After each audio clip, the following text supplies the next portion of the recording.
Lee Daniels, who's sort of had moved away from feature filmmaking, but he's very much involved in the construction of the Empire universe. Well, he returned to feature filmmaking last year. It was actually a good significant portion was filmed in Montreal. And what's interesting about this project, it's that it was picked up by a studio that I thought was unloading,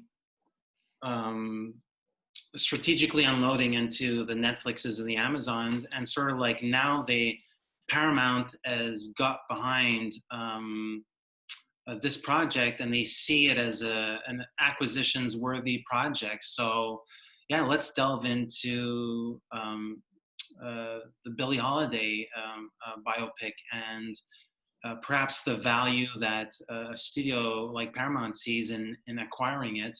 So yeah, so it was a project that was at the Cannes market last week. I believe one of the top tier items. So yeah, let's delve into that. So yeah, we're talking about Billie Holiday versus the United States. I think that's the title. Mm-hmm. United States versus Billie Holiday, I believe, is the right. The United States versus Billie Holiday. And you're right. The big interesting part of this for me is Paramount, who we'll get to shortly, who have been sort of offloading quite a few films in the past few weeks to Netflix, have acquired this one. So it says to me that they see something that's potentially awards worthy with the film, and something that they feel has an appeal to a broad audience. And I mean, it's Billie Holiday, one of the biggest jazz legends ever. So that's certainly compelling. I think the interesting part of this story is it's going to cover a chapter in the singer's life when she was sort of hounded by the FBI for a number of reasons, and was also struggling with drug addiction at the same time. So it's going to be a portion of her career when she was doing very, very well, but was facing losing it all at the same time.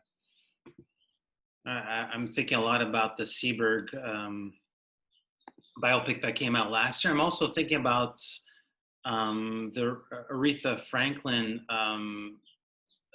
trailer was put out this week. So we're seeing a lot of value in the star system, or at least iconic singers of a bygone era. Mm-hmm. And yeah, it's interesting how Paramount has shifted to investing in a project like this. Lee Daniels has been, I think Precious Firm was a major breakout for him in 2009. He went to the Cannes Film Festival at Paperboy in 2012. And then The Butler 2013 was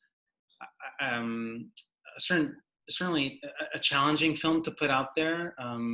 I think there was a lot of competition that year in that sort of like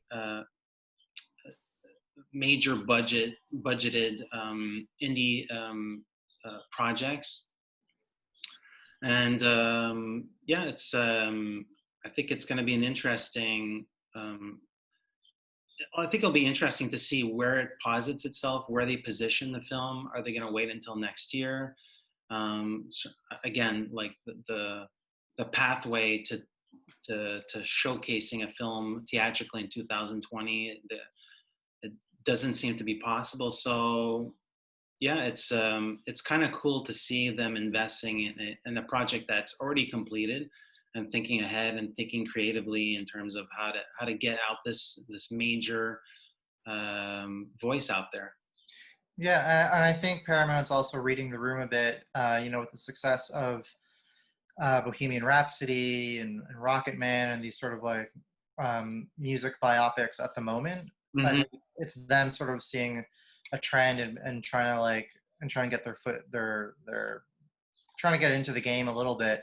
And it'll certainly be interesting to see how Andra Day, who's in the lead role of Billie Holiday, who's already a Grammy winning performer, to see what her real big breakout role, like what that looks like, and what kind of impact that will have as well. So you're right.